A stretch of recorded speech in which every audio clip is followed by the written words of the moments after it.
Hello, everybody. Hello, and welcome in. Welcome in to tonight's live.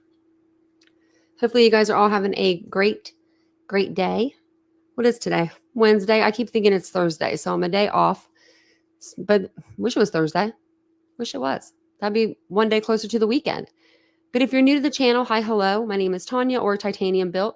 Welcome into tonight's live. And if you're a returning Titan, welcome on back for yet another live. Let's do this thing, right? I feel like there's something blocking I'm blocking something here. Oh, it is. It's the monitor. That's weird. My camera is down. Let me try to fix this problem. I don't know. I bet it's because I moved my monitor. That's why. Okay, well, we're here. Now it looks like there's something oh, that's the corner of the desk. I'm sorry. I'll get over it. Look at me. I'm worried about what's going on around me. But if you guys don't mind, I'm just taking a second to hit the like button. It does help the channel and helps the algorithm. If you guys do appreciate tonight's case coverage, I hope you'll consider subscribing to the channel because we're a small channel over here. We're trying to grow great, big and tall. But I saw we had some people in the chat. It's always nice to see friendly faces. Hey, ALR, you beat, oh man, look at these people. Jan, everyone's beat Cheryl in today. Hey, Ashley. Cheryl's usually our first one always in, and then last one out. I love it. Hey, Nikki. Hey, Ashley. Hey, Cheryl. Hey, everybody. It's nice to see you guys. So I was gonna eat before I came on. That's what I was like. I'll be a couple minutes late, and they brought the wrong food. So I'll eat here in a minute. I'm like, I'll just eat here in a minute whenever we're watching Nancy or something. Hey, Canadian Hates Winter. This Canadian Hates Winter. That's so funny. Oh, man. You're in the wrong place then, huh? Well, I'm in Ohio, and it's been freezing here, except for today. Did it warm up where you guys live? It warmed up here today. Really, really, really did. Well, it's good to see you guys. Good to see you. Jesus loves me. ALR, Reese. It's good to see everybody. But like I said, if you guys enjoy the stream, subscribe. If you don't enjoy the stream, let me know. I'd love to have the feedback. Just kidding. Don't tell me anything mean. Just kidding. I don't want to hear anything mean tonight. JK. But if you want to subscribe to my other channel, I will throw that in the chat. If you would like to become a channel member of our wonderful channel, we love to have you. You get different, perks with being a member. And I will put this in the chat as well. Yes, it's warm, isn't it? It's 52 in Ohio tonight. I'm like, I wore my trench coat out. I was like, this is craziness. I've been wearing big coats, but it's been nice. It's been nice to be able to wear just a trench coat. It's supposed to be 70 tomorrow through Sunday where Ashley's at. Well, that's what's up. We all need it. Cheryl, it's raining here too, but at least when it rains, the snow disappears, I'm cool with that. But I really would love me some 70s. I would be at the pool shoveling the snow off. Oh, the snow would be melted, but I'd be getting in the pool. I'm ready for summer. I don't know about you guys, but I'm ready. I'm ready to go to the pool. I'm ready to swim. I'm ready to just have a good summer, This winter has been kind of brutal. We haven't got a lot of snow. It's just been kind of brutal. Jan's been a member for 10 months. Look at that. Oh, you changed your picture too, Jan. I like it. It's like a spider web, but it's like ice. I don't know. It looks like an ice spider web. Hey, Aries. And I will let you guys know, Aries said, you're in your tired phase, but at least my pain level's gone. Oh, that's good. I thought you were going to say your pain level's still there. I was going to say, man, I would feel for you so much. I mean, I feel for you now, but if you're still having pain, because your girl over here's done really well with her having her little procedure yesterday. And I can't believe that. So I hope everyone else feels really great today. So we're going to go ahead. We're going to talk about tonight. I want to talk about the Kansas City 3. That's what I've been calling them. I don't know really the Kansas City mystery. I don't really know. Usually whenever you have a case like Idaho 4, it has a name to it. But this one, I feel like a lot of people are putting hashtag Kansas City Chiefs. But when you do that, I mean, hello, Kansas City Chiefs are pretty big. And they're on their way to maybe winning more games. So I've been trying to hashtag it differently or put it in my description box a little differently. So, well, welcome, Reese. Thank you for becoming a member. Oh, look at your dog. Look at your doggy. Is that a Rottweiler? I had a Rottweiler once. I didn't have it for very long. I think my brother took over that dog. But I was so young. I was like probably 15, 16, walking in with a dog, saying I'm gonna take care of it. Like I did the other 5, I think we all did that. All us animal lovers did that. Hey, West Virginia Holler Girl. Hey, Sarah. So I wanted to go back over, the Kansas City mystery, the Kansas City 3, Clayton, Ricky, and David. That's what their names are. But they were found outside of their friend's home after a football game that they had went to go watch on January 7th. They were found 2 days later on January 9th after one of the women, one of the guys, Clayton's fiancée, broke into the house and discovered one of the men on the back porch. I don't know how has anyone found out who was on the back porch, or has anyone speculated, or like a friend's come out? Not like speculated, because we could speculate here, but I was just kind of wondering. I just hope it wasn't. If it was Clayton's fiance, I hope it wasn't Clayton that she found. Like I hate that she found anybody, but it's really sad. This case, the story keeps getting crazier and crazier. Just when you think you got everything kind of figured out, the lawyer for Jordan Willis, he'll go back on a show and he'll make a fool of himself and he'll contradict his story for like the 15th time. So, like I said, I think we're all caught up, like for the most part. But if you need any refreshers, I do have a playlist under the Kansas City 3. But tonight we're going to hear from, it's kind of loud out there, Nancy Grace and her panel on what they think could have happened. But before we do that, let's read over this article that I have pulled up. It details the 5th friend that was there that night. So we had all known that there was 4 people there, the 3 guys that were found frozen outside of the home. And then Jordan, we found out his name later on, but that was the the owner or the guy leasing the home. So I think was it last night? I think it was last night on our live. We found out that there was a 5th person at the house, and they've come out and they've said some stuff through an attorney. Or not through an attorney, I'm sorry. I think, no, they do have an attorney, through their attorney. And then also Ricky's family, they've got an attorney. So they have come out and said some stuff that's contradicted what Jordan Willis's attorney's been saying on his behalf. So we'll go over that. And then we'll also go over just his 5th friend. And then we'll watch the Nancy Grace video. As soon as it came out today, I was like, oh, I'm on this. I was like, I was like, I can't believe, I didn't think she would cover it. But I'm glad that she is. She said that when she first read about it, she was like, wow, this is crazy. So here she is. So it says the mysterious 5th friend, I'm going to grab my glasses,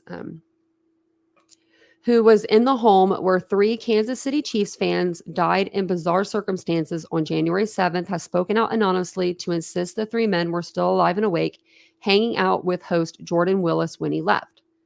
And according to him, he left around midnight. So it might have been the following day, like that Monday, technically, when they died.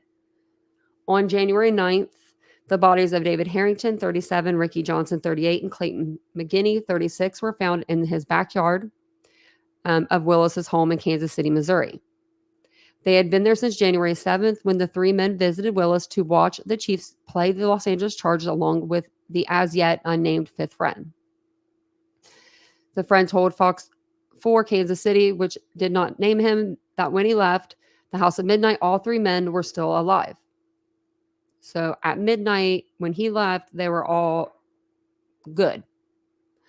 Willis' attorney claims he waved the 3 men off, then crashed on the couch, going upstairs to his bedroom sometime later. The attorney also claims the men left at 2 a.m. His story keeps changing, man. It just keeps changing. I didn't even know he said that it was at 2 a.m. I wonder where he said that. That's so crazy, isn't it? Hey, Daisy, welcome in. Oh, let me pull my screen up a little bit so I can see everybody in the chat. Let me put it on all chat. I wish he would do that automatically. He claims the 3 friends must have returned to the home while he was sleeping to hang out at some stage, gone into the backyard despite the frigid 32-degree weather. Now, we talked about this last night. These guys are 36 to 38. I'm 38. I can't hang that long.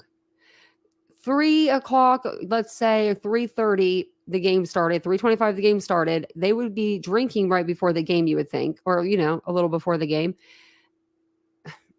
At midnight, I would be ready to go home, especially if they're sitting on the couch when the friend leaves and they're watching Jeopardy. Like, that doesn't sound like a party to me. That sounds like I need to go to sleep. I'm watching Jeopardy, you know?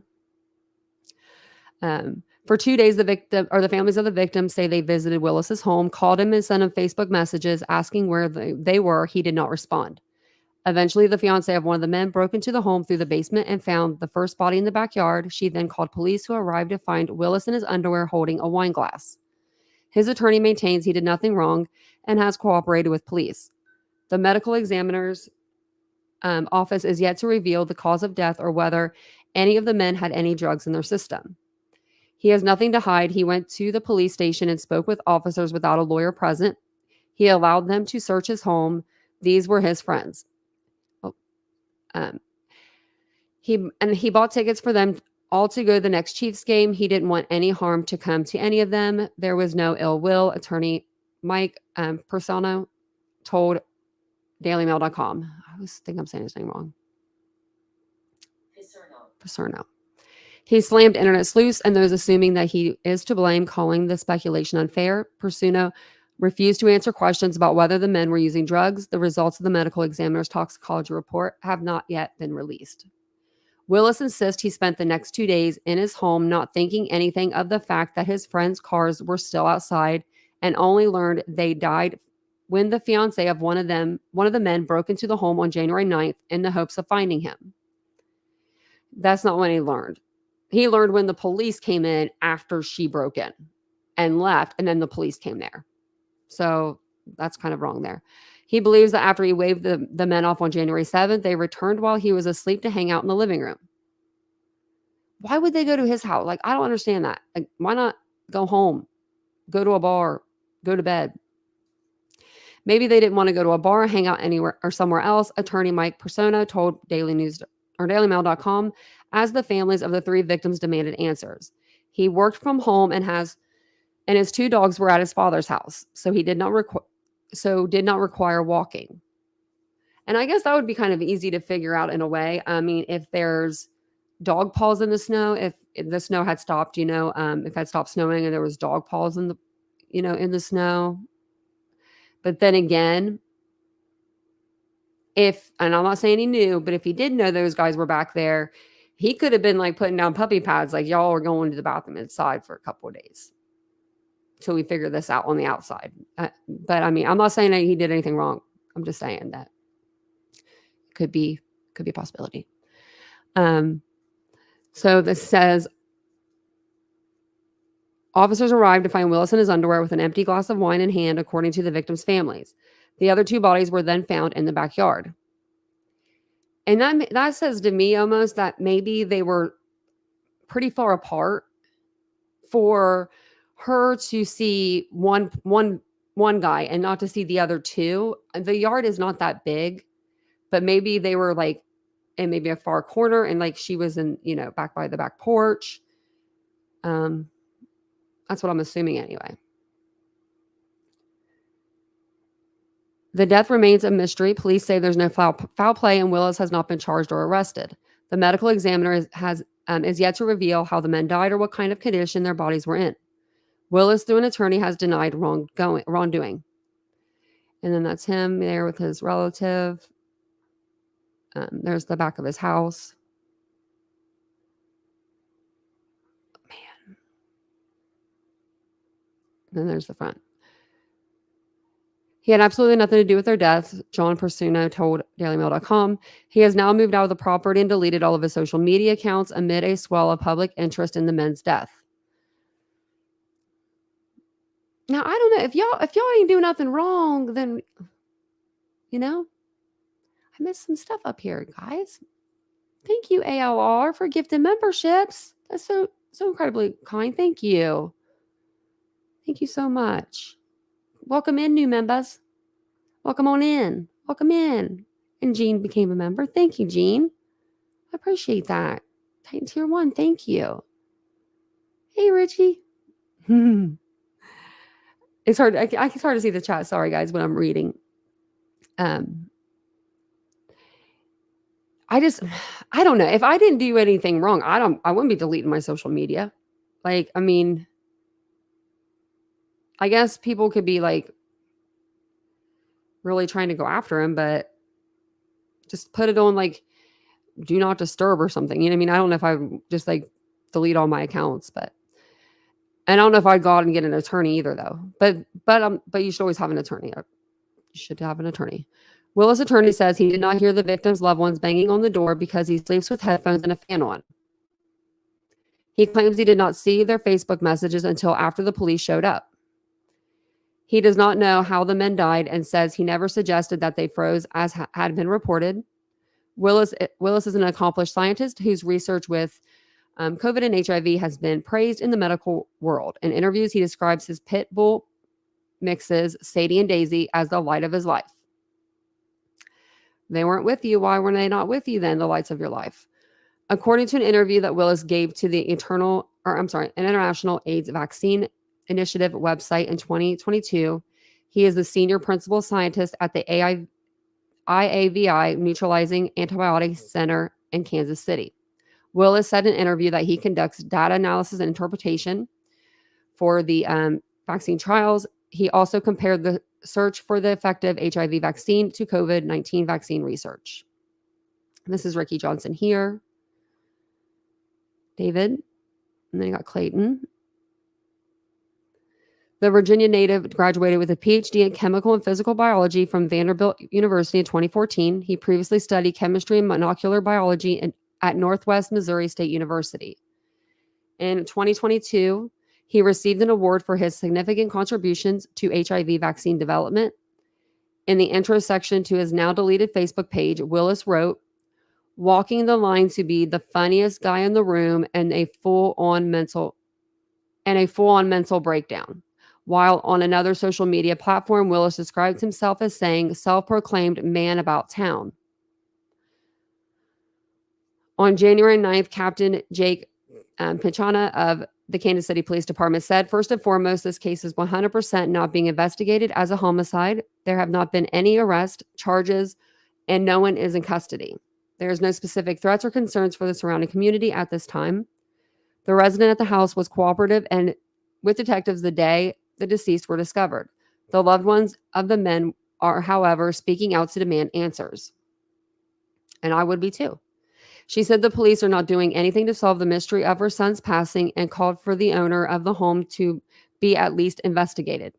Johnson's brother, Jonathan Price, said that he heard the owner of the home had animals that would need to go outside and claimed the city didn't get enough snow to submerge the men for them to be hidden for days.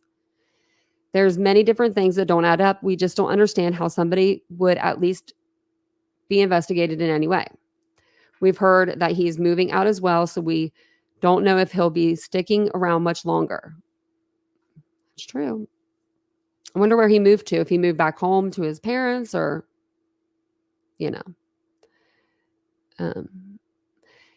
It says here, he said Johnson and his two friends were inseparable, but he did not know Jordan Willis and hadn't heard of how his brother met him. Price said he didn't want to speculate over his brother's death, but said the circumstances don't make sense to him at all. "My brother was a smart man, and there's no way he would just freeze to death. Freezing to death is not a cause of death that I would accept." In a GoFundMe for Johnson's funeral, he was described as a cherished son, brother, uncle, and friend who was beloved by his 3 beautiful daughters. That's heartbreaking. Johnson's father raised the possibility of legal action, telling KSHB that he has retained an attorney and is waiting for a search warrant to be issued on the home. I'm going to stand back and let it go," he said. "I will go until the day I die to get this figured out." Yeah, they've got attorneys. They're all getting attorneys. Everybody's got an attorney.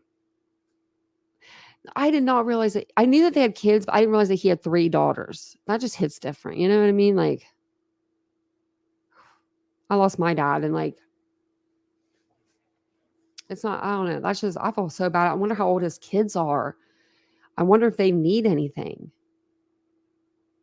Man. I mean, they need their father. That's what they need, but Man, that's sad. I mean, they all had families. I mean, you think Clayton, he had his fiancée. He was getting ready to get married. Can you imagine that? Like this is supposed to be the happiest time of your life. You're getting married and your fiance goes to a friend's house just to watch a football game. You think the worst call that you're probably going to get is from the cops saying, or him saying, I'm in the county jail. Can you come get me? You know what I mean? Like that's probably like the worst, like the worst thing you could think of. Not you wake up the next morning and he's not there and you're like, where the hell is he at? And then for 2 days you're trying to find him. Man, she didn't let go though. And I like that. I love that. She didn't just be like, she knew that he wouldn't be ignoring her, obviously. And she just kept going back over there.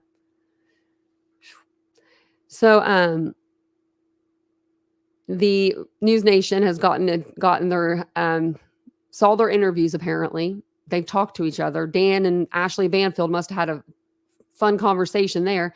What did you talk to John Pinciata about? Oh, well, he told me, that he walked him to the door and he said goodbye and this, that, and the other. Well, what? No, he told me he was sleeping. Oh, okay. Well, he told me that he left the house sparingly throughout the week or those 2 days. Oh, well, he told me he didn't leave the house at all and he had on voice canceling headphones. You know what I mean? Like I wonder, I would like to be a fly on that wall with those two. So there's a little bit of a video here I'll play for you guys. It does have one of the gentlemen's, I believe it's uncle in it. But we'll read through the article and then we'll watch this video and then we'll watch Nancy. If you guys don't mind, I'm going to. Okay.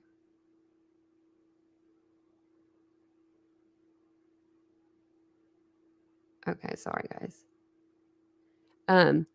So here it says, more than 2 weeks after the three friends were found dead outside a Kansas City home following a Chiefs viewing party, an attorney involved is changing his story again. The tenant's lawyer, John Persona, said another fifth friend was still at his client's rented home after his client had gone to sleep. However, the friend told News Nation affiliate WDAF in an exclusive interview that he wasn't the last person to see the three men alive, and when he left, tenant Jordan Willis was still awake. The fifth friend, who remains unidentified, stressed that it's absolutely not true that he was the last person to see the three men alive. So he's saying absolutely not. I left and they were cool as cucumbers. No pun intended, but they were just hanging with their buddy. And sorry, my watch is on. And he probably thought nothing else about it. Now I wonder if he was walked to the door by Jordan or if he was just see a buddy from the couch.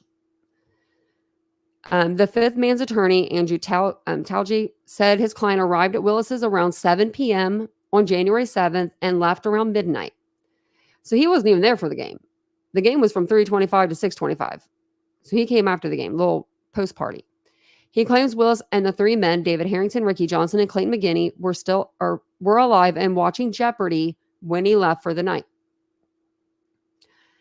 Raise your hand if you watched Jeopardy when you were 36 to 38. I didn't watch Jeopardy. I'm not good at Jeopardy, though. Maybe that's why. It's just weird that, you know what I mean? Like, what was making their attention stay there? Do you know what I mean? Not just being drunk. I don't know. Were you guys smoking or something? Laughing at the TV? Like, it has to be something. Like, I don't know. Just to be watching Jeopardy? Talgi said his client then received a text from McGeeney's fiancée and Johnson's mother on Tuesday asking where the guys were. Talgi's client claims to have texted Willis and Johnson but never got a response back. This is yet another inconsistency with the story Willis's attorney has put forward about what had happened that Sunday night. Persona said Willis has never received any text and said only messages through Facebook. But Talgi insisted that his client had texted Willis via text messaging, not Facebook Messenger. And I'm going to go on a limb and say he probably asked his client if he could see those text messages and what time they were sent.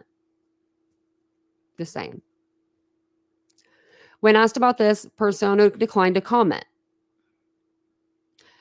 Persona has spoken to multiple media outlets over the past 2 weeks. He claims his client was asleep upstairs while the other four were awake. But Persona's story has changed multiple times. Yes, it has.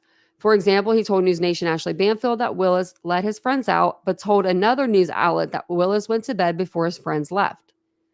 Yes, sometimes, as people do, they get tired. There are people that are very close to you, and you feel comfortable going to bed and allowing them to leave when they want to leave. Persiano told WDAF. He continued, none of us know what happened to these individuals, and I think the most important thing to remember here is this was his three buddies. I don't go to bed without locking up my house at night. You know what I mean? Like, He continued, none of us know what happened to these individuals, and I think the most important thing to remember here is that, these were his three buddies. Police say there's no evidence or obvious signs of I couldn't even get that out, could I? Police say there's no obvious signs of foul play and no arrests have been made. Plus, Willis has cooperated with police since the start of the investigation. The investigation's next steps will be determined by the medical examiner's autopsy and toxicology reports. And those should be out in a few weeks, I would say. I don't know if... is this the same one as up here?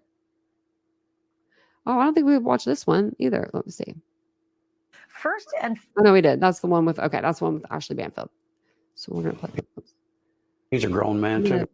Rewind this back so we can all watch it together. Well, mystery still surrounds the circumstances involving three men who were found. Okay. Sorry about that. It wouldn't let me pause it. But okay, if you guys wouldn't mind just taking a second, hit the like button, all that good stuff. Subscribe to the channel. We love to have you here. We do talk true crime daily. We talk all the cases. So this is gonna be News Nation. If you let me see if I can go back. It might not let me. Let me see. If you guys weren't aware, I forget this news anchor lady's name.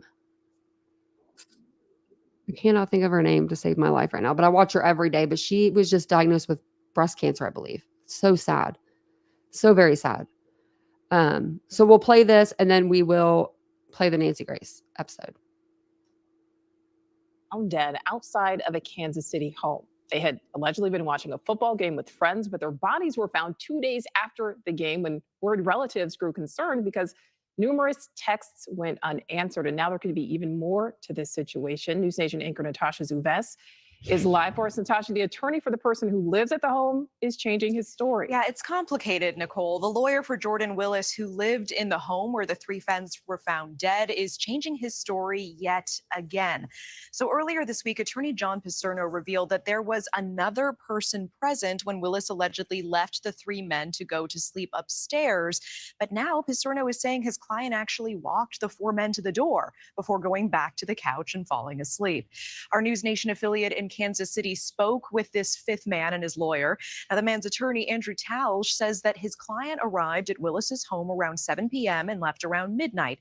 And he insists Willis and the three men were alive and watching Jeopardy when he went home. We reached out to Paserno about this. He declined to comment. He did tell our own Ashley Banfield Willis let his friends out while telling our News Nation affiliate he went to bed, only adding to the confusion and mystery surrounding the death of these three men. The lawyer for the fifth man says his client received texts from the families of the deceased in the days after they were together. Now, he claims to have texted Willis about it too, but never got a response back.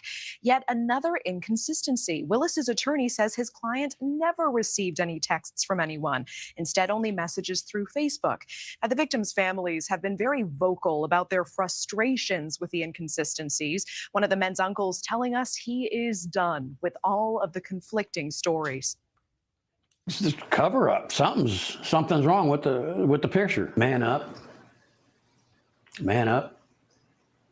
They tell us what happened. He knows. He has to know. He's a grown man too. He has to know what happened.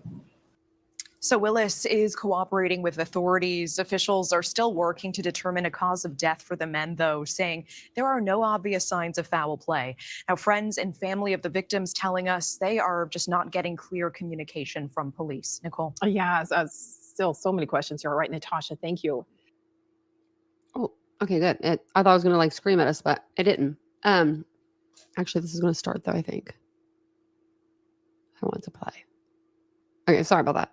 I'll just do that. That makes it a lot easier.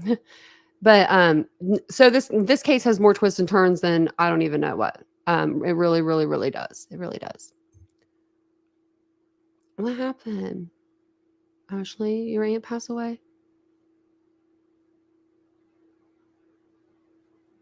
I didn't see it. Oh no, I'm so sorry.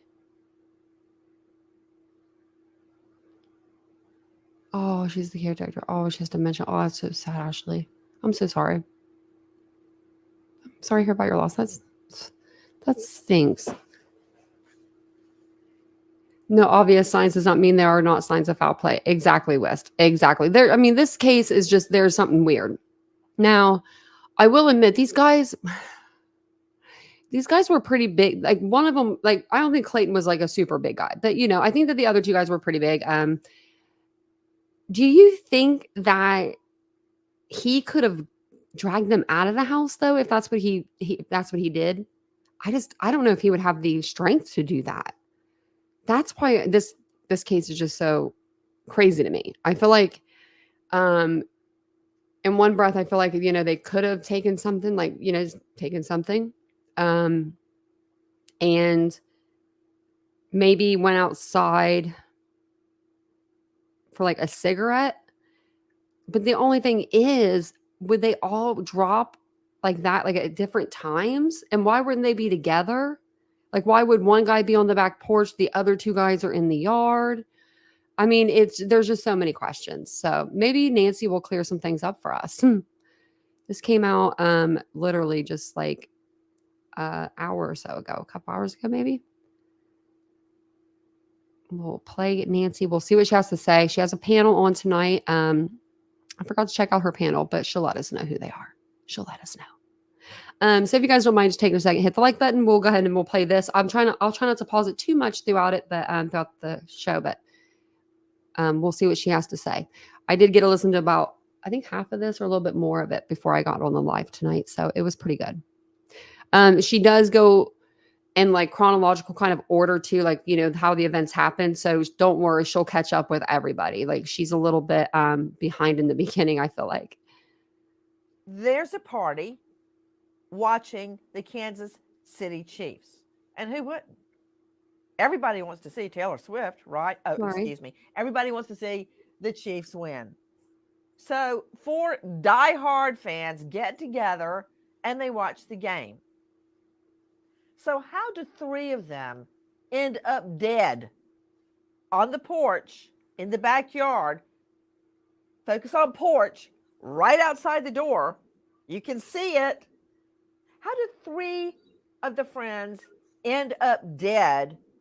And the 4th friend claims he was, quote, asleep.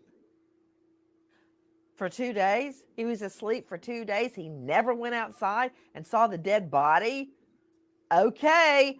I'm Nancy Grace. This is Crime Stories. Thanks for being with us here at Crime Stories and on Sirius XM 111. What do we know? Listen. On January 8, friends and family of David Harrington, Ricky Johnson, and Clayton McGeeney are concerned about their friends.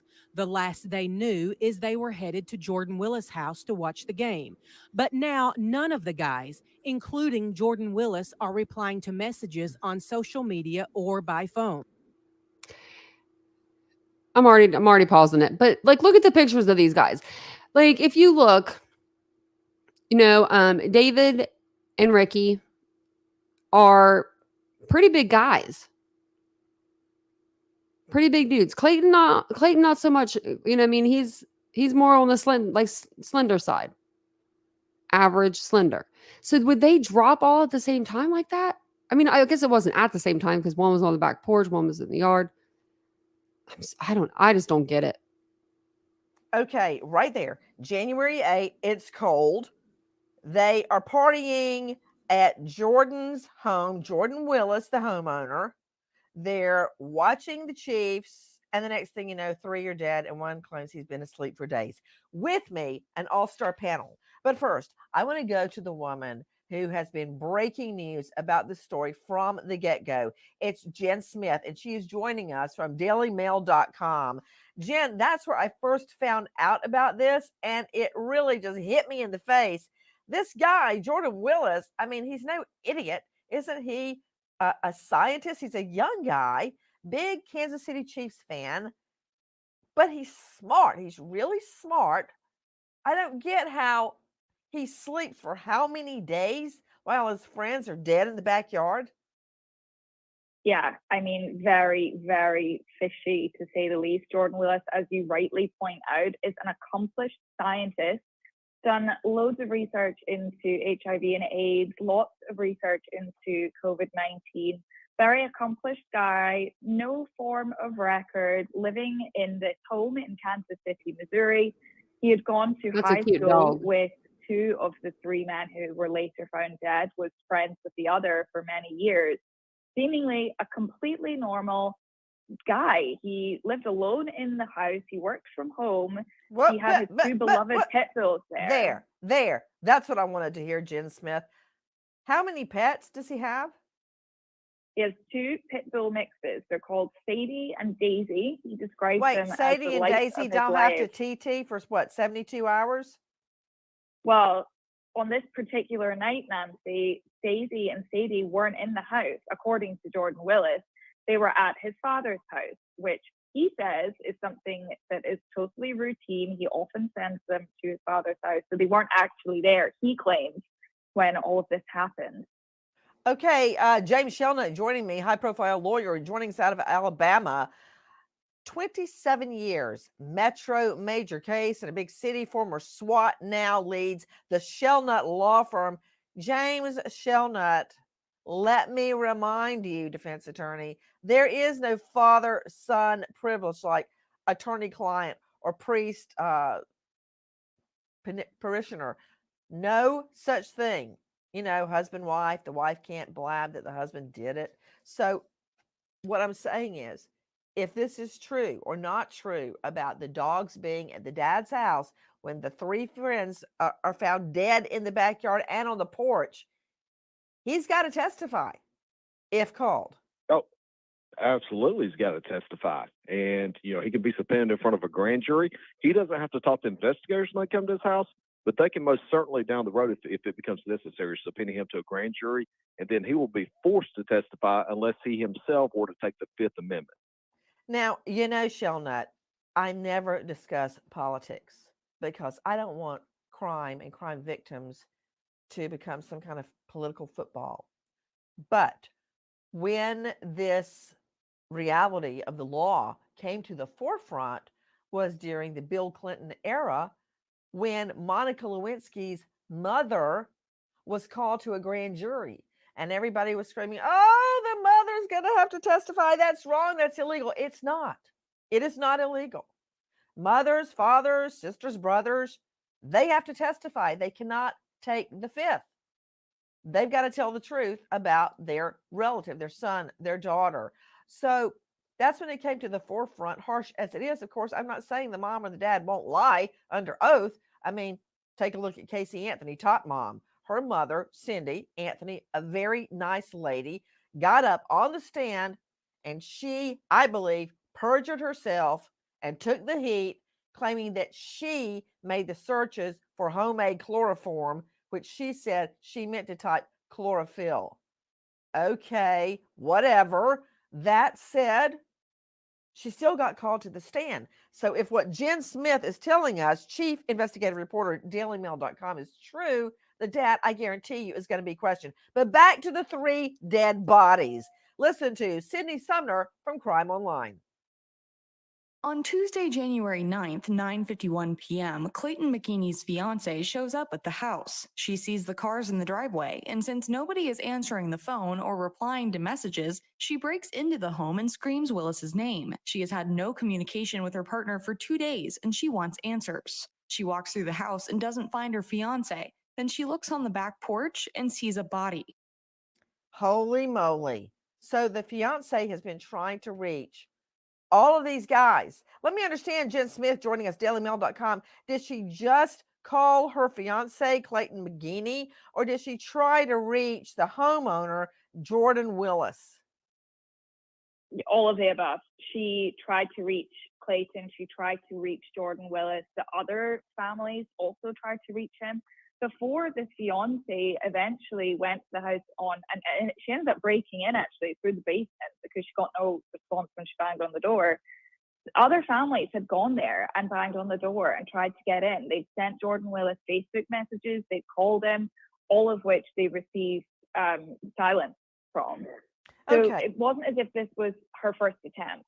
So, including calling all the friends, all four of them, including the homeowner. And I'm not calling him the perp or the defendant because he, as of right now, has not been charged with a crime. Okay, let's pick it up with the fiance going through that, breaking in. I mean, she sees the cars out front.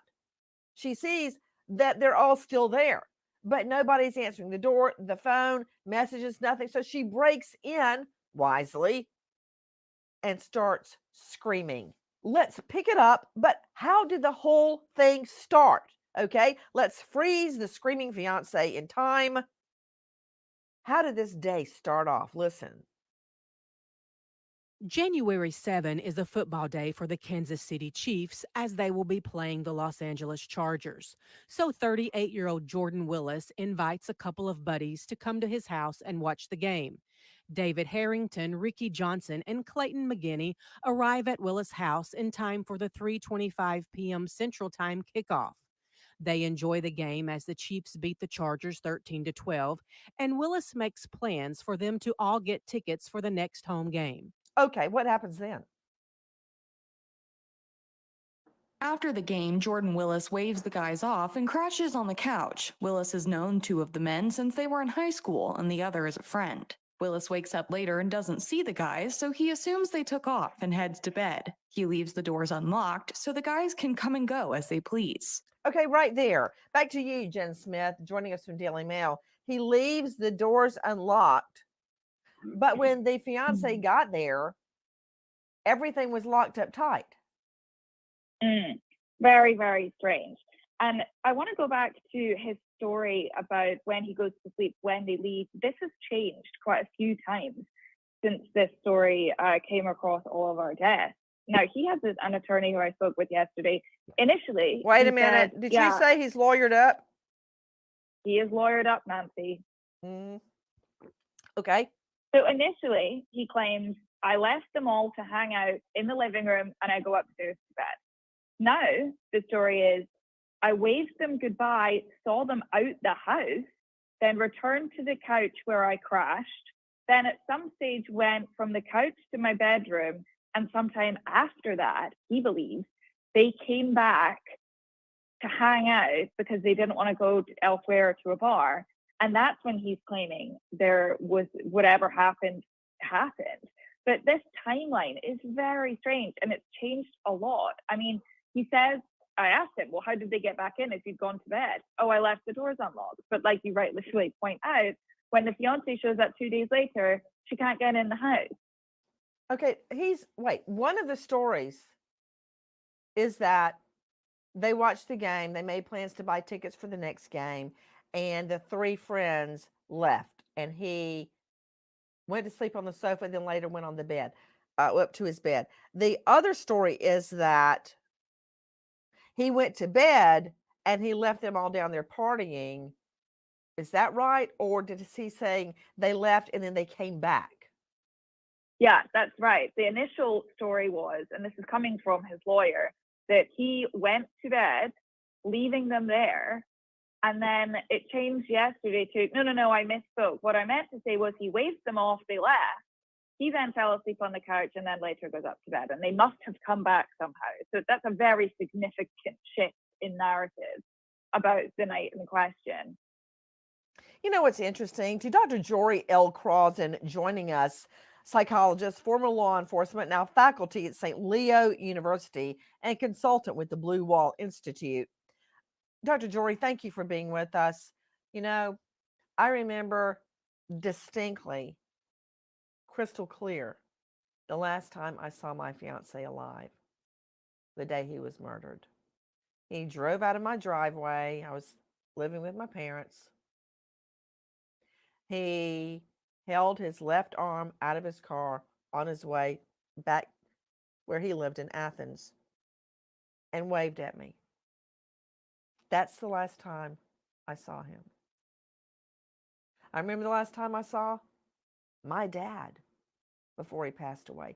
But this guy seems to have a hard time remembering exactly when he saw his friends alive. They're all dead now. Yeah, I would take two different perceptions of this. You know, that he's changing his story is one, and he may have used like a sleep aid, you know, and the sleep aid helps him go to sleep, but it also kind of affects memory, the ability to form memories.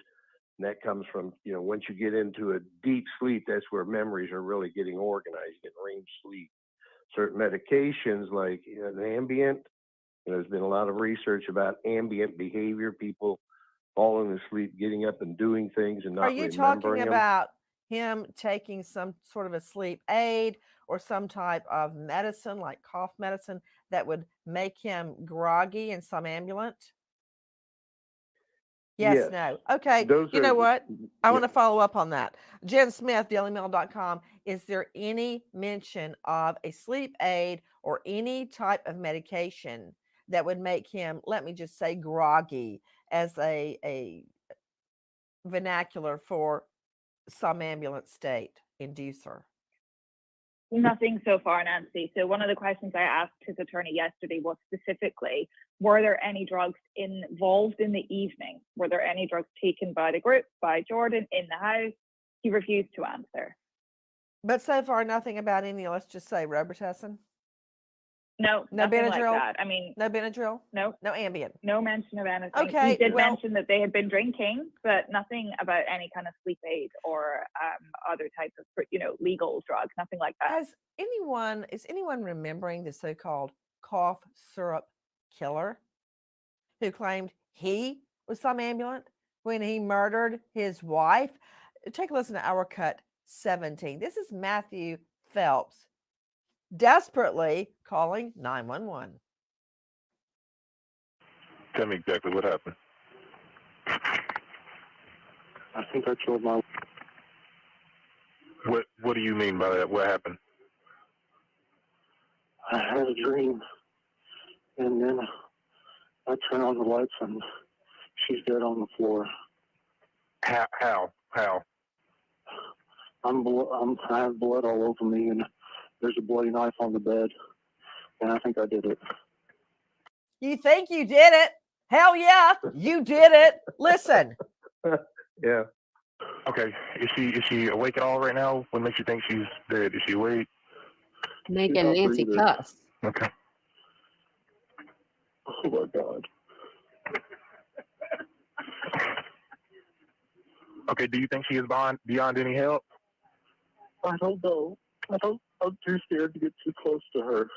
Okay, just stay on the phone with me, sir. I'm here with you. I'm so scared. I'm scared. Yes, Sydney, you better roll your eyes. She rolled her eyes almost the same time I rolled my eyes.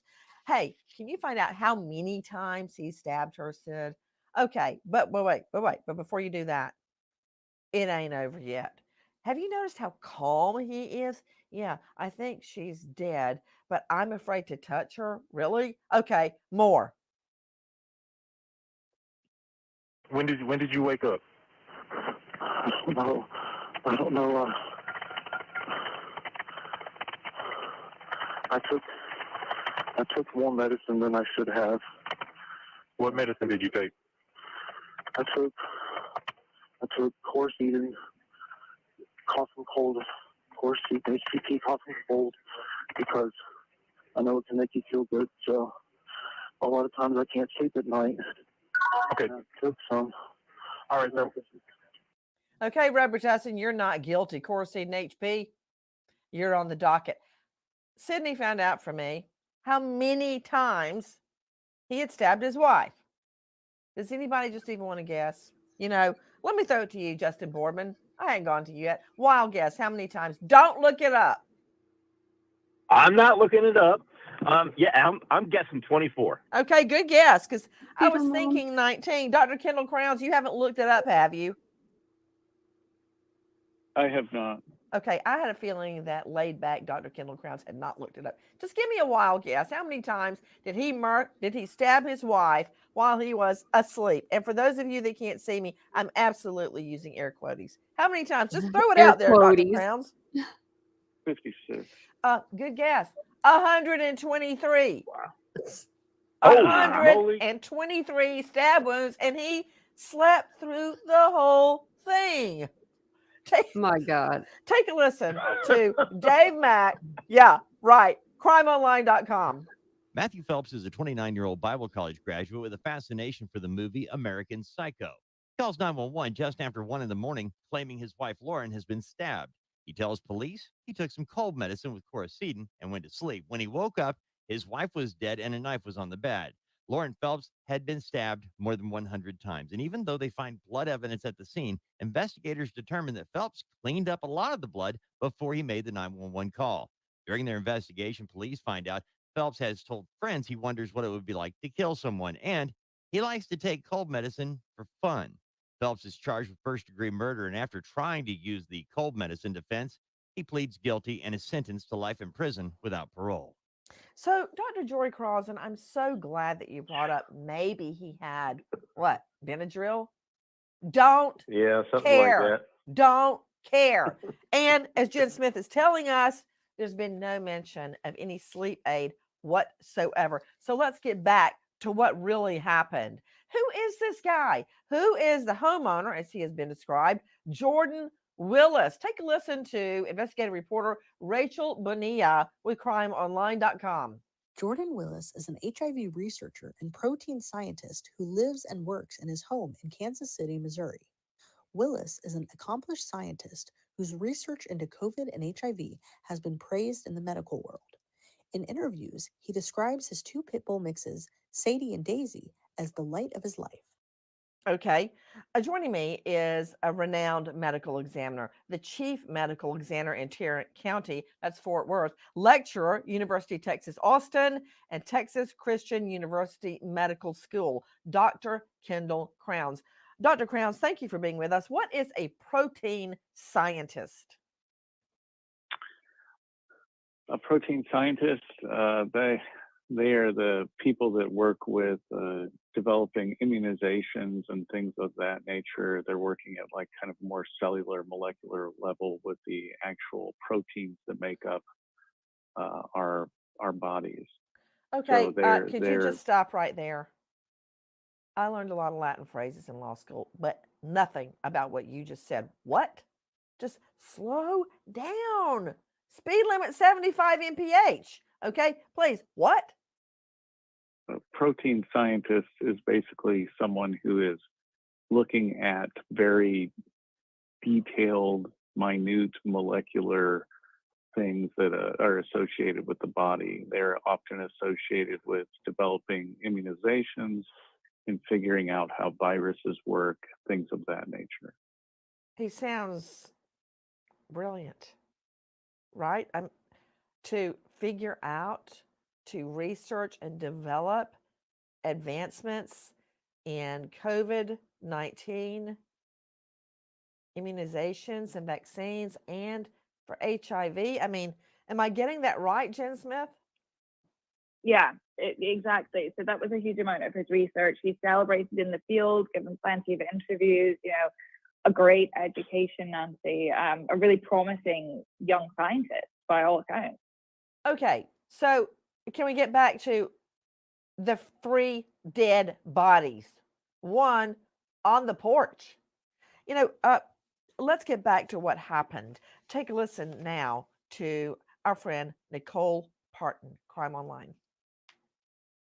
Seeing a body on the back porch still screaming Jordan Willis' name, Clayton McGeeney's fiancée calls police. Officers arrive to find Willis in his underwear with an empty glass of wine in hand, according to the victims' families. The other 2 bodies were then found in the backyard. Jordan Willis tells police he has no idea what happened. Okay, Justin Boardman joining me, former detective, West Valley City PD, Special Victims Unit, now with Boardman Training and Consulting. Justin, Yes, you're joining us out of Kansas. Was there any snow on that day? That would have been Jan 7. There was some snow. The reports say that there was like an inch or two, just barely a skiff, if you will. Okay, in the backyard. Let and on the body. me absorb what you just said, because if there were 3 feet of snow and there was a body under there, maybe I could accept that the homeowner, Jordan Willis, didn't see it. Did you say a skiff? Correct. A what? A skiff. A skiff. So an inch or two of snow. So not enough to cover a body to where you would not see it. Much less one on the backyard, on the back porch. Right, especially one on the back porch, and then others out in the yard. When you look at the photographs from some of the articles, it has, without the snow, but pictures of the backyard. There isn't any brush back there. It's pretty plain. Is that true, at least Jen the photos Smith? that I Is saw. Justin Boardman correct? He's joining us from Kansas. What can you tell me? Yeah, I mean, it was pretty, I think the temperature on Jan 7th went to freezing, 32 Fahrenheit, but no indication of huge piles of snow that would have concealed bodies. And, 32 Fahrenheit, if that was going to kill you, you'd have to be out there for a very long time. You'd have to be nutritionally compromised and severely dehydrated as well, I think. Why would they just be out there for that long? Do we have a COD yet, Jen Smith, cause of death? No, we don't. And obviously, this is going to really put the pieces of the puzzle together. The medical examiner is yet to reveal cause of death, any form of even estimation about what happened. And crucially, we don't have toxicology yet for the 3 men who were found dead. And that could explain a huge amount. But right now, no answers. And like you mentioned, I don't know that it's no really charges. explaining anything for me, because even if they had smoked some pot, even if they had some alcohol, that would not induce them to stay out in freezing temperatures and not come back in or get in their car or bang on the door, anything. What more? Right. Yeah, what more do we know? Listen. On Monday, January 8th, Jordan Willis claims he did not leave his home at all. He would normally have to take his dogs, Sadie and Daisy, outside to do their business, but they're all staying at his dad's place. Without having to take the dogs out and not leaving the house for any reason, Jordan Willis doesn't realize his buddy's cars are still parked outside his house. Let me understand something. Jen Smith joining us from dailymail.com, who has been breaking the news on this story. So when the cops get there, he saunters in his boxer shorts holding a glass of wine.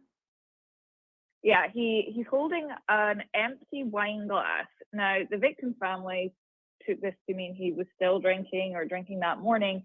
He claims it was a leftover empty glass from the night before that he was using for water. But he is, by the looks of things, had just got out of bed in his boxer shorts. When the police arrive, he lets them in and they find the 3 other bodies. And that's January 9th, correct? That's January 9th, yeah. And the party was January 7th. Party begins at 9 p.m. on January 7th. We know that Willis says that the others left or he went to bed at around 2 a.m. So we have all day on, of course, the remainder of the night, January 7th and 8th, all day January 8th, the night of January 8th, and then the final discovery is on January 9th in the morning. Man, I'd be all over this looking for receipts. I'll be looking for a digital record. What about it, J. Michelle Nutt? You are a former cop before you turned defense attorney. I would be all up in his texts. Did he order in? Did he do an Instacart? Did he leave? Did he leave the home? You didn't see his friend's car still parked there? I'm just having a hard time believing this. Well, and I agree 100%. Did he communicate with anybody at all? Number 2, when you think about phones nowadays and technology nowadays, a lot of the times you can tell if someone actually reads your text. So even if he didn't proactively contact anyone, is there any indication that he read other people's messages that he received, whether it's on Facebook, whether it's on his phone or some other method? You're right. You're absolutely right about those messages. I was thinking, did he go out for pizza? Did he leave the house? Did he go to an ATM? But we know more now. Listen to Rachel Bonilla and Dave Mack at Crime Online. As news starts to spread of the three friends freezing to death in the backyard while their friend is asleep inside, the families of the victims begin to speak out and ask questions. The biggest question for Jordan Willis is what happened. Next was why didn't you answer calls, text messages, and social media messages from family and friends of the three men? The Daily Mail reports Willis insists he spent the next 2 days in his home, not thinking anything of the fact that his friends' cars were still outside, and only learned they died when the fiancée of one of the men broke into the house on January 9th in the hopes of finding him. The changing stories are a problem. And Jen Smith, Daily Mail, do we know, as Shelnut pointed out, whether he was reading those texts and those online messages? Yeah, I mean, this is going to be huge once it's properly probed. He says that he did not see them. We don't know yet. The messages predominantly were on Facebook Messenger, which you can tell whether or not someone has read your message. Now, the families haven't indicated specifically whether or not they got that, read receipt, but you could, for the sake of argument, see that the relatives of, your dead friend were trying to contact you and just simply not open the message. We don't know is the answer to your question, Nancy, whether or not he opened the messages. All we know is he says he didn't see them and only saw them after the police came to his home on January 9th and the bodies were found. I'm curious as to what his reaction was when he realized all three of his friends are dead. Any news on that? Well, he himself actually has not spoken to the media. He has actually moved out of this house now. He's deleted all of his social media accounts. So all of the communication about how he's feeling, what he's thinking is coming through this attorney. And the attorney tells me that he is, devastated, anxiously awaiting more information from the police about how his friend died, insistent that he wanted no harm to come to them, that they had the plans to go to the next Chiefs game.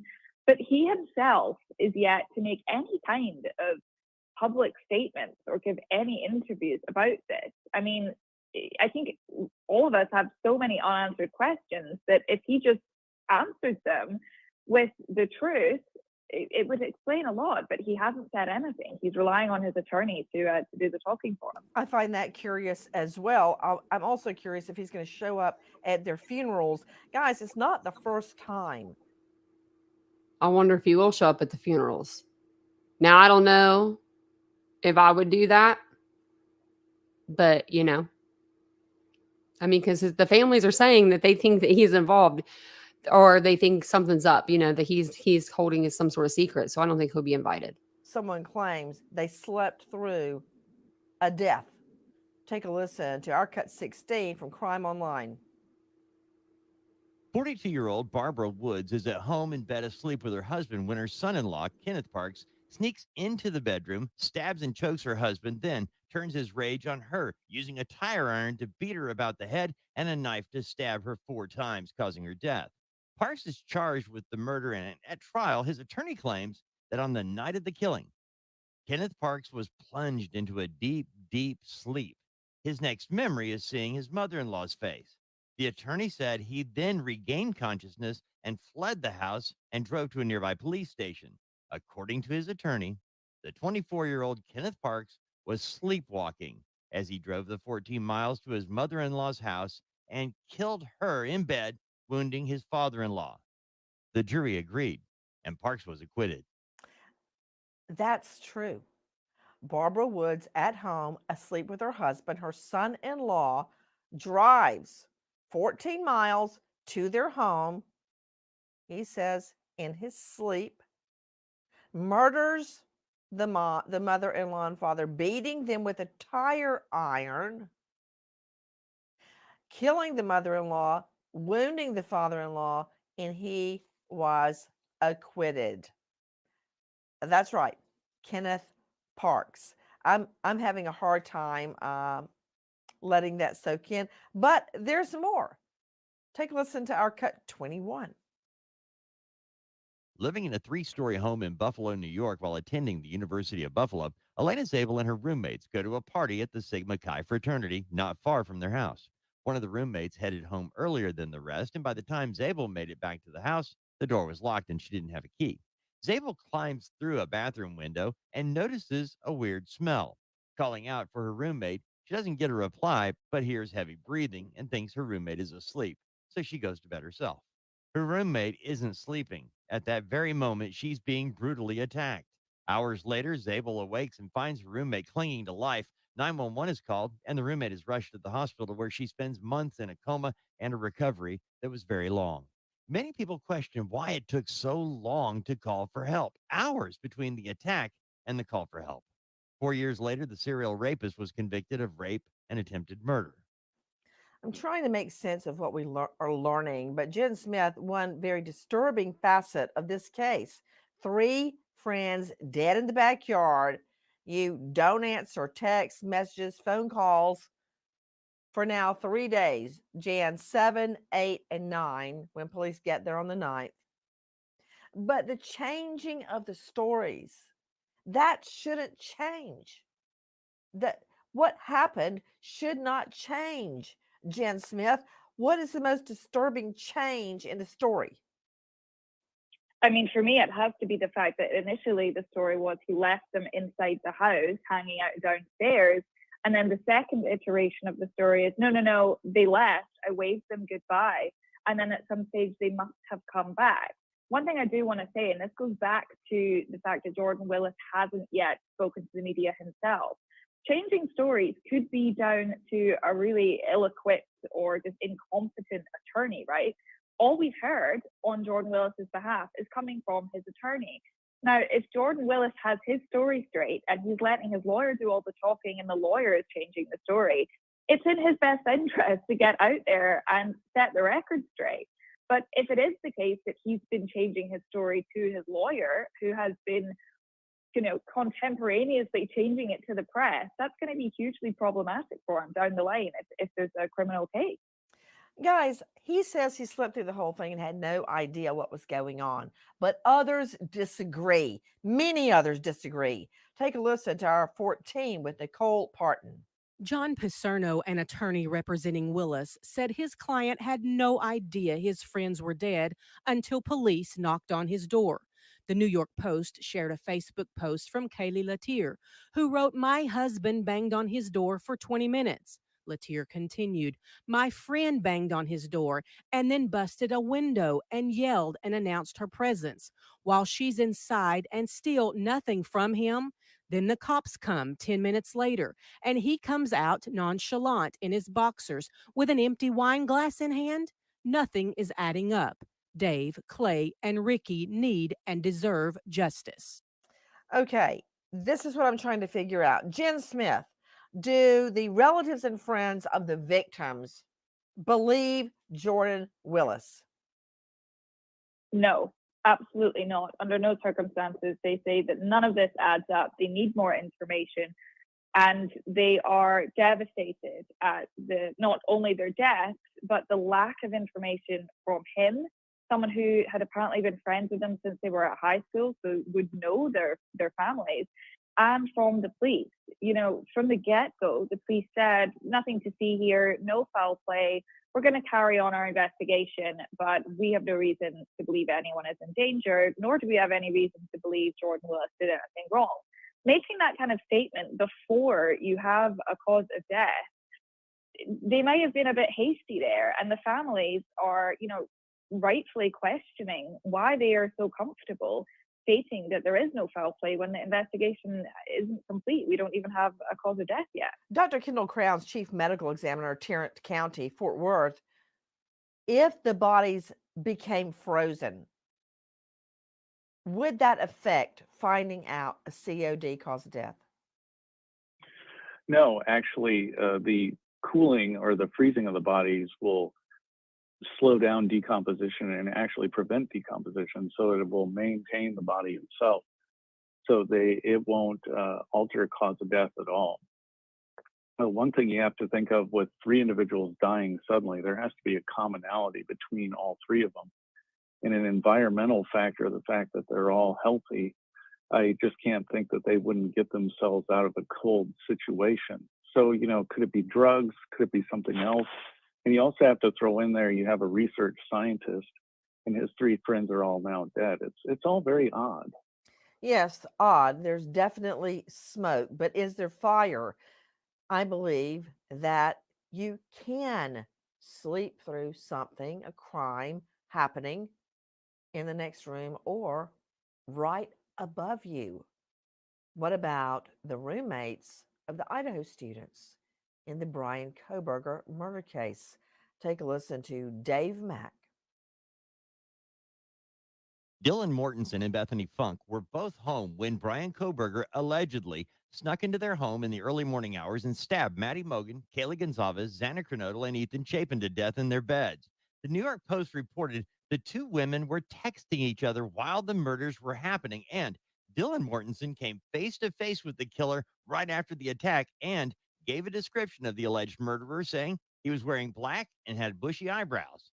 This information caused a lot of online attacks, with people wondering why, if they were home and awake during the attacks and Mortensen saw the man dressed in black, why did it take hours before police were called? We're waiting to hear answers to that. There have been a lot of suggestions online amongst trolls that the two surviving roommates actually had something to do with the murders. I can emphatically state that is not true. These two girls had nothing to do with those four murders. But what about this case? Okay, Dr. Jory Crozan, psychologist, former law enforcement, now faculty, St. Leo University. What do you think? Really, there's got to be a commonality, something in their deaths. It may be like drugs or something, some kind of a drug that OD'd possibly, but certain types of drugs, like fentanyl, you could tell from the bodies possibly, but if they're frozen, they're going to be just kind of locked in that state. So, but we don't have any reason to think these guys were using drugs. Shelnut, what do you think? I'm in total agreement that there's a commonality. When you talk about drugs, you also talk about. Okay, forget the commonality. All right, that's not really telling me anything. Yes, they probably all were killed the same way. Well, we've talked a lot about drugs, but I haven't talked a lot about drugs because nobody said they were using drugs. Well, we've talked about whether or not something could have been ingested, and the bottom line is it could be drugs, but it could be a poison as well. Sure. 3 people died in the backyard. Am I the only one that sees the elephant in the room? A man claims he's totally unaware of search efforts for 3 of his friends. They are there for 3 days, Jan 7, 8, and 9. His story is changing. They're dead. One's on the back porch. Hello, you can see it from inside. The other 2 are out in the garden. And he says he knew nothing. What? That doesn't make sense to me. Jen Smith, could you help me, please? I mean, you want me to believe 3 guys go in the backyard and drop dead? No, I don't think that's what happened. And I think what maybe we're trying to get at here is both could be, he could have, lied about not knowing anything, and they could have died of some kind of accidental overdose, different type of recreational drug laced with fentanyl, THC, synthetic drugs. Is there a scenario in which all of the men are taking drugs, perhaps supplied by Jordan Willis or someone else, in which the 3 of them end up dying and Jordan Willis panics and doesn't alert anybody? Is that a possibility? We don't know. Now, I want to emphatically state that the police are not saying that is what's happened.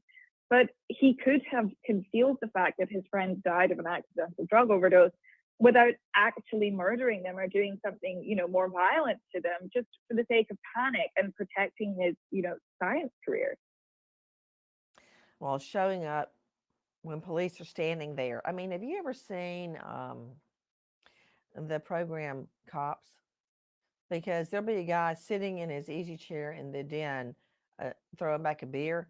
And cops come running through the house and he just watches them go by and keeps watching TV like that's normal. I mean, this guy strolls in his underwear with a wine glass. I don't think that's a good look.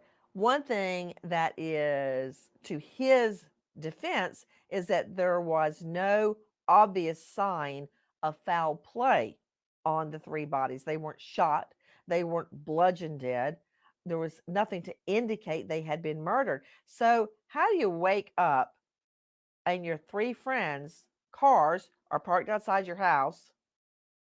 Your phones are full of messages and texts looking for your 3 friends, and they're on your back porch and in your garden, and you don't know. How did that happen? Of course, Jordan Willis, through his lawyer, insists he had nothing to do with this. And in our jurisprudence system, he is always presumed innocent until proven guilty beyond a reasonable doubt. We wait as justice unfolds. Goodbye, friend.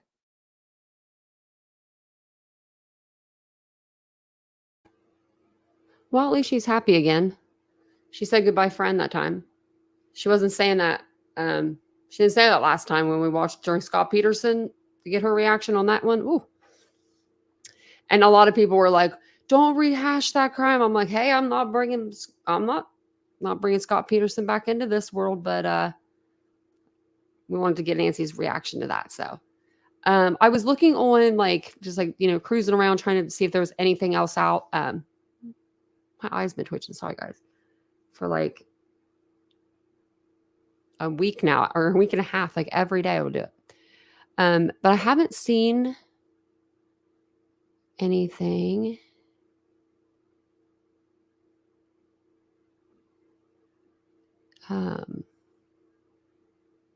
It's just about the 5th guy coming out. If you guys have heard of anything, let me know. But I'm going to, be really keeping my eye and ears out on this one so that we could kind of figure out what happened with these guys. I guess the next thing we'll find out is toxicology. PKC, look at that. You've been a member for 6 months. Your arm changed. Your titanium little arm. Look at you. All of you guys got like little milestones. And PKC was showing Sarah how to do it. And Sarah said, "Love my Titan community. Green chats are so fun." They are. And Wist has been a member for 5 months now. Always interesting at Tanya's house. Oh, thank you. Also, last night, if you guys were on the live and I don't know if you heard it drop, but I heard it. It was a really loud drop. And I thought it was Vincent's computer falling off of our kitchen island, because that's what it sounded like. It wasn't. It was our brand new painting falling off the wall, because we put it up with like command strips, like a bunch of them, and I guess we didn't put them up with enough, and it came off the wall. So when I walked out last night, like, I was like, "What happened?" It was pretty funny. It was pretty funny, I guess. But the picture's okay. ALR said, "Oh, I didn't know that's what it was. This is." I know I need to use mine. I have some for like I'm only a member of like 2 chats, but I never use my milestones. I always forget. You see, you guys are learning YouTube more than what I know. Oh, speaking of knowing YouTube, let me show you guys something. I don't know if you guys need to know, but there are people out there that need to know this. If you're looking for the live chat, like, this is my iPad. You can't really like see, but if you're looking for the live chat tab, sometimes you have to go to the comments here and then scroll over. If that makes sense, like, you'll scroll over and then you'll see the live chat. But since we're on the chat right now, it's hard for me to kind of show you guys that. Let me see if I can do it on a different one. Okay. Because, like, so you see here where it says like comments, you can scroll over. See how I did that? This is the live chat replay. And then that'll pull it up for you. Oops, I don't want to block somebody. Oops. But yeah, so I don't know if you guys knew that, because someone was asking me the other day about the live chat. They're like, "Do you not have live chat?" And I was like, "No, we do. It's just in a weird spot now." So I didn't know where it was. One day, Vincent had to show me. ALW said command strips never work for me. They worked the second time around, but man, whoo, it didn't work the first time. Oh, Vamos, thank you so much. Oh, Vamos just gifted 10 memberships. Thank you so much.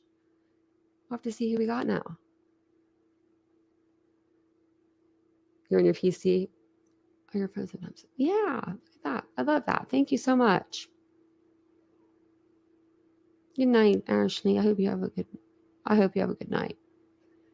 I was trying to see, I don't know, the membership thing's been being kind of weird. Oh, did not pop up? Yeah. Maybe I'm like on the wrong screen. That's why. It's because I'm on the wrong chat. I was like, who got the memberships? It's because I'm on the wrong one. I was like, oh, I guess nobody did. Look at that. Well, welcome on in. Welcome on in, all new members. Thank you so much, Alvamus. That means a lot. Thank you. You guys have been so kind tonight. Oh my gosh, like my little like, so if you guys do like a milestone or you do like a super chat or you gift a membership, it puts it in like another little box. And we are blowing up tonight. So I'm gonna have to go back through and thank everybody. Thank you, Jan, for showing she used her membership. Reese became a new member. ALR gifted 10 memberships. Jean became a new member. T. Salis, she used her 3-month milestone. Avamos used 2-month milestone. Doodlebug, 3-month milestone. PKC, 6-month milestone. That's a long one. Sarah, 1-month milestone. That's the best one because you're a newbie. I love it. 5 months for Wist. ALR, 8 months. And then Avamos gifted 10 memberships. I really appreciate that, guys. That's so very incredibly kind. Thank you. Couldn't do the channel without you guys. I really couldn't. I actually started taking some pictures of around the house, so I'll have to show you guys those on our next live. I couldn't believe I actually was able to take some pictures before the animals, got on everything. I have yet to sit on the couch, but the cat lays there throughout the whole day, throughout the whole night. He owns it. That's his couch now. And so I think that's pretty funny. Yes, thank you for helping the new members. Thank you so much. That's so kind. Oh, thank you, Doodle Mom. I love you guys too. Or I wouldn't be here every night because y'all make it worth it. You guys really do. Like every night I go, like it's like clockwork. We have one car right now, so Vincent will come home from work and then I will go and run and do some errands and I run back and then I do the rest that I have to do for my live and I just like it. I like it. And I don't know how to explain it. It's a lot of work, but the reward is worth it, And we have a good chat. We have a really good chat in here. Everyone is really, really cool. Like really cool. I love that. So I will see you guys all tomorrow. I think so far I've been doing a community post, a poll, and let's see where it's at right now. I'll let you know. So I did a different time slots. So whatever you guys think, put your vote in there. We've got 92 votes. Let's keep it going. I have a 7:15, 8:15, 9:15, afternoon lives between 1 and 6 p.m. or morning lives. As of right now, the 8 p.m. is winning at 38%, but afternoon lives are 23%. So maybe we should start doing some afternoon lives every once in a while. But thank you guys all for being here tonight. I appreciate it so, so much. I will see you guys all on the next live. Be safe, lock your doors, and be good to each other. Bye, guys.